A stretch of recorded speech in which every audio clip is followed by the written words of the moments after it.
आपकी नींद का दुश्मन है मोबाइल फ़ोन। क्योंकि जब आप मोबाइल फ़ोन पास में रखकर सोते हैं तो इससे निकलने वाली जो किरणें हैं उससे मेलाटोनिन नाम का सब्सटेंस कम बनता है, जो आपकी नींद बढ़ाने में सहायक होता है। तो जब मेलाटोनिन कम होता है तो आपकी नींद भी कम हो जाती है, जिसके वजह से दूसरे दिन आपको सुस्ती महसूस होती है, आप बीमार महसूस करते हैं, सुबह फ्रेश नहीं महसूस कर पाते। उसी तरह जब मोबाइल फ़ोन का आप इस्तेमाल ज़्यादा करते हैं तो यह आपकी त्वचा को भी नुकसान पहुंचाता है। यह मेलानिन का निर्माण ज़्यादा करता है और इस मेलानिन जो शरीर स्किन को रंगत प्रदान करने का मुख्य कारक है, उसके ज़्यादा आने से झुर्रियाँ पड़ने लगती है, डिस्कलरेशन होता है स्किन का, और आप अपनी उम्र से 10 साल तक बूढ़े नज़र आते हैं। मोबाइल फ़ोन का अधिक इस्तेमाल आपकी रोग प्रतिरोधक क्षमता या इम्यूनिटी को कम करता है, बीमारी से लड़ने की ताकत कम करता है, जिसके वजह से आप बार बार बीमार पड़ते हैं। यह आपके लीवर को भी नुकसान पहुंचाता है, आपके थायराइड हार्मोन के सिक्रीशन में भी डिस्टरबेंस पैदा कर सकता है, और रेडिएशन की वजह से जो हमारे आसपास हर तरफ है उस जगह पर भी है जहाँ पर उन्हें नहीं होना चाहिए। जैसे कि जब हम गार्डन में जाते हैं कसरत करने के लिए, सैर करने के लिए, या किसी पिकनिक स्पॉट पर जाते हैं, कभी मौज मज़े के लिए, रोज़मर्रा की भागदौड़ से राहत पाने के लिए, वहाँ भी ये मोबाइल फ़ोन और उसके टावर मौजूद होते हैं जो आपके नॉर्मल प्लेजर एक्टिविटीज़ में बाधा पहुंचाते हैं। इसके अलावा यह जितनी मात्रा में रेडिएशन होना चाहिए उससे कहीं ज़्यादा मात्रा में है, जो अपने आप में एक अलग नुकसानदायक प्रक्रिया है। आपने अक्सर देखा होगा बहुत सारे लोग दुपहिया वाहन चलाते वक्त, टू व्हीलर चलाते वक्त मोबाइल फ़ोन का इस्तेमाल अपनी गर्दन को टेढ़ी कर कंधे और कान के बीच में मोबाइल फ़ोन रखकर बातें करते हैं और कई मिनटों तक बातें करते रहते हैं। तो इसमें न केवल एक्सीडेंट होने की संभावना है, बल्कि आपकी गर्दन की मांसपेशियों में हमेशा के लिए परमानेंट विकार उत्पन्न हो सकते हैं। आपको स्पॉन्डिलोसिस की शिकायत हो सकती है, आपकी नज़र कमज़ोर हो सकती है क्योंकि आपके चेहरे का एंगल बदल जाता है, तो आँखें किसी और ही दिशा में, किसी और ही डायरेक्शन में देखती हैं। और चूँकि आपका सारा ध्यान मोबाइल फ़ोन न गिरने की तरफ होता है, आपका वाहन पर उतना कंट्रोल या नियंत्रण नहीं रहता जितना एक ट्रैफिक में चलते वक्त होना चाहिए, जिसके वजह से आप सामने आने वाले वाहनों, गड्ढों, स्पीड ब्रेकर को ठीक से देख नहीं पाते और आपकी गाड़ी उनसे टकरा सकती है, उछल सकती है, और आपको और साथ में चलने वाले अन्य वाहन और लोगों को भी दुर्घटना होने का डर बना रहता है। तो यदि आप मोबाइल फ़ोन कान और कंधों के बीच में रखकर बातें करने की आदत रखते हैं तो इससे तुरंत त्याग दीजिए। वैज्ञानिक परीक्षणों में यह पाया गया है कि यदि आप लगातार 50 मिनट से अधिक मोबाइल फ़ोन का इस्तेमाल करते हैं तो यह आपको कई तरह की बीमारियां दे सकता है, जिसमें खास तौर पर चिड़चिड़ापन, तरह तरह के मानसिक विकार, अनिद्रा या स्लीपलेसनेस की तकलीफ़ और आपकी आँखों की रोशनी पर बुरा असर डाल सकता है। यदि आप हर समय अपने फ़ोन की तरफ ही केंद्रित हैं, अट्रैक्टेड हैं, तो आपको कई फेक कॉल्स आएंगे, कई अननेसेसरी मैसेज आएंगे और आप उन सब को पढ़ने की कोशिश करेंगे, जबकि वह आपके लिए न केवल बेकार हैं बल्कि कई बार आपको आर्थिक रूप से नुकसान भी पहुंचा सकते हैं। तो बेहतर होगा आप इस तरह के फेक कॉल्स, स्पैम कॉल्स और अननेसेसरीली प्रमोशनल जो मैसेज आपको टेक्स्ट मैसेज आते हैं उनको डीएनडी कर दें, ताकि आपको अपने फ़ोन पर केवल ज़रूरी चीज़ें ही प्राप्त हों। जब आप मोबाइल फ़ोन का इस्तेमाल करते हैं तो आपको कई तरह के कंटेंट देखने में मिलते हैं जो उत्तेजना प्रदान कर सकते हैं, जो आपको मानसिक रूप से बीमार कर सकते हैं, आपको डरा सकते हैं, धमका सकते हैं, आपको किसी अनचाही चिंता, एंग्जाइटी, घबराहट, बेचैनी में डाल सकते हैं, क्योंकि उनके कंटेंट में ऐसी कई चीज़ें होती हैं जो आपको प्रोवोक करती है, उत्तेजित करती है, बेकाबू होने की प्रवृत्ति पैदा करती है। और इन सब के वजह से आपका साइको सोशल जो बिहेवियर है वह बिगड़ जाता है।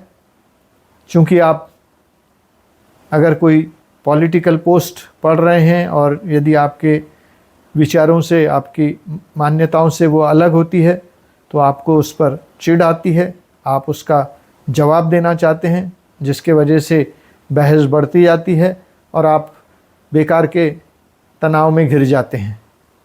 तो बेहतर होगा कि आप ऐसी पोस्ट, ऐसी साइट, ऐसे फेसबुक पेज या इंस्टाग्राम पेज पर न जाएं या उसे फॉलो ना करें जो आपको कंट्रोवर्सीज दिखाता है, आपको अननेसेसरीली प्रोवोक करता है। मोबाइल फ़ोन के अत्यधिक इस्तेमाल से हमें सिरदर्द की समस्या हो सकती है, क्योंकि यह हमारे ब्रेन के सेल्स पर डायरेक्ट अटैक करता है। कुछ निष्कर्षों में यह ब्रेन कैंसर की भी वजह बन सकता है। हालांकि WHO ने इसकी कोई पुष्टि नहीं की है, क्योंकि उनका मानना है कि इससे निकलने वाली जो रेडिएशन है वह इतनी कम है कि जिससे ब्रेन ट्यूमर नहीं हो सकता। मगर फिर भी बचाव करने में क्या नुकसान है। इसके अलावा जब आप मोबाइल फ़ोन का इस्तेमाल करते हैं तो आपको पता नहीं होता आपका पोस्चर किस तरह है। आप एक असंभव सी पोजीशन में बैठकर, खड़े होकर या लेटकर मोबाइल फ़ोन पर बात करते हैं और कई मिनटों तक उसी पोजीशन में रहते हैं, जिसकी वजह से आपको बाद में मांसपेशियों में खिंचाव, दर्द, गर्दन में दर्द, कमर में दर्द, इस तरह की परेशानियां हो सकती हैं। मोबाइल फ़ोन की स्क्रीन पर कई तरह के जर्म्स, बैक्टीरिया, वायरसेस जमा हो सकते हैं, क्योंकि आप मोबाइल फ़ोन टॉयलेट में लेके जाते हैं, पब्लिक टॉयलेट में लेके जाते हैं, पब्लिक प्लेसेस में ले जाते हैं, जैसे होटल है, रेस्टोरेंट है, कहीं रिसेप्शन, शादी ब्याह समारोह है, कहीं रख देते हैं खाने की टेबल पर। वहाँ से आप उन जीवाणुओं को, उन वायरसेस और बैक्टीरिया को घर ले आते हैं। आप कई बार मोबाइल फ़ोन को इतने पास रखते हैं, कान से लगाते हैं, जिसकी वजह से वह आपकी त्वचा पर ट्रांसमिट हो जाता है और आपको कई तरह की बीमारियां हो सकती हैं। कई बार आप मोबाइल फ़ोन के इतने आदी हो जाते हैं कि आपको एक तरह का भ्रम पैदा हो जाता है, कन्फ्यूजन पैदा हो जाता है। जैसे आपको लगता है कि कोई आपको मैसेज आया है या फ़ोन आया है, जबकि ऐसा कुछ नहीं होता है, मगर आपके कान अचानक ही बजने लगते हैं, जिसमें आपको टेलीफोन की घंटी सुनाई दे सकती है, टेक्स्ट मैसेज का टोन सुनाई दे सकता है। तो यह सारी चीज़ें एक मानसिक तनाव बढ़ाती हैं। उसी के साथ में आप मोबाइल फ़ोन के डिपेंडेंट हो जाते हैं। आपकी निर्भरता इतनी बढ़ जाती है मोबाइल फ़ोन पर कि यदि आपको अपने आसपास मोबाइल फ़ोन ना दिखे तो आप अचानक बेचैन हो जाते हैं, जैसे कोई आपका बहुत महत्वपूर्ण शरीर का अंग आपसे अलग हो गया है या आपकी जान कहीं मोबाइल फ़ोन के साथ अटक गई है। ये माना कि आपके मोबाइल फ़ोन से आपका बिज़नेस, आपके कामकाज, आपकी आर्थिक लेन देन, व्यवहार सब चलता है, मगर फिर भी मोबाइल फ़ोन के प्रति इतनी आसक्ति आपको कई तरह की अन्य बीमारियों से, जो प्रमुख रूप से मानसिक बीमारियां होती है, उसकी तरफ ले जाती है और जाने अनजाने आप मोबाइल फ़ोन के इस जाल में फंस जाते हैं। आज के दौर में मोबाइल फ़ोन के बिना इंसान की कल्पना नहीं की जा सकती। यह आपके दिनचर्या का, आपके आर्थिक और अन्य व्यवहार का एक पूरक बन गया है, कारक बन गया है। तो जब इसका इस्तेमाल अपरिहार्य हो गया है, तो यदि आप कुछ सावधानियां बरतें तो इसके दुष्प्रभावों से बचाया जा सकता है। तो सबसे पहले तो आप ऐसा मोबाइल फ़ोन खरीदें जिसकी रेडिएशन की एमिट करने की कैपेसिटी कम से कम हो। यह हर फ़ोन के साथ में दिया होता है। जितना सस्ता फ़ोन होगा उतनी ज़्यादा उसकी रेडिएशन की कैपेबिलिटी होगी, वह ज़्यादा नुकसान पहुंचाएगा। तो यदि आप स्मार्टफ़ोन ख़रीद रहे हैं तो बेहतर क्वालिटी का स्मार्टफ़ोन खरीद दीजिए जिसमें उसके रेडिएशन की क्वालिटी सबसे बेहतर हो, सबसे कम हो। तो फ़ोन के अन्य फीचर के तरफ आकृष्ट होने के बजाय आप फ़ोन के इस स्पेशलिटी पर ज़्यादा ध्यान दें। नीली आँखों से, नीली रोशनी से बचने के लिए अच्छा स्क्रीन गार्ड लगाएं। फ़ोन इस्तेमाल करते वक्त उसे अपने कानों से दूर रखें। हो सके तो हेडफोन या स्पीकर फ़ोन का इस्तेमाल करें। मोबाइल फ़ोन की स्क्रीन को हर रोज़ एक बार किसी अच्छे स्क्रीन क्लीनर से साफ़ रखें ताकि वह बैक्टीरिया और अन्य गंदगी से दूर रहे। रात को सोते वक्त मोबाइल फ़ोन कभी अपने पास ना रखें। जब तक आवश्यक न हो मोबाइल फ़ोन को किसी अन्य कमरे में रखें, उसे साइलेंट मोड पर रखें। मोबाइल फ़ोन का जो स्क्रीन गार्ड है वह बेहतर क्वालिटी का होना चाहिए ताकि उसमें से आपको बिना आँखों पर स्ट्रेन डाले सब कुछ क्लियर दिखाई दे।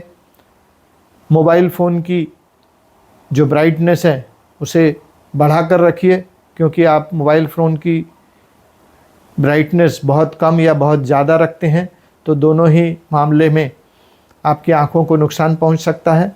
या तो आपकी आँखों को बहुत ज़्यादा ज़ोर लगाना पड़ता है यदि आपने उसका ब्राइटनेस बहुत कम रखा है, या फिर उसकी नीली रोशनी आपको परेशान कर सकती है यदि आपने उसे बहुत ज़्यादा ब्राइट मोड पर रखा है।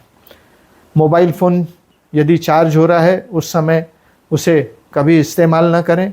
मोबाइल फ़ोन चार्ज होते समय यदि आपको कोई कॉल आए तो पहले चार्जर से उसे डिस्कनेक्ट करें, उसके बाद ही इस्तेमाल करें, क्योंकि अक्सर हमने कई ऐसी दुर्घटनाएं देखी हैं जिसमें मोबाइल फ़ोन चार्ज होते समय कानों से लगाया गया तो मोबाइल फ़ोन फट गया और जिसके वजह से कान और उसके आसपास के भाग को भी लोगों को गहरी क्षति पहुंची है।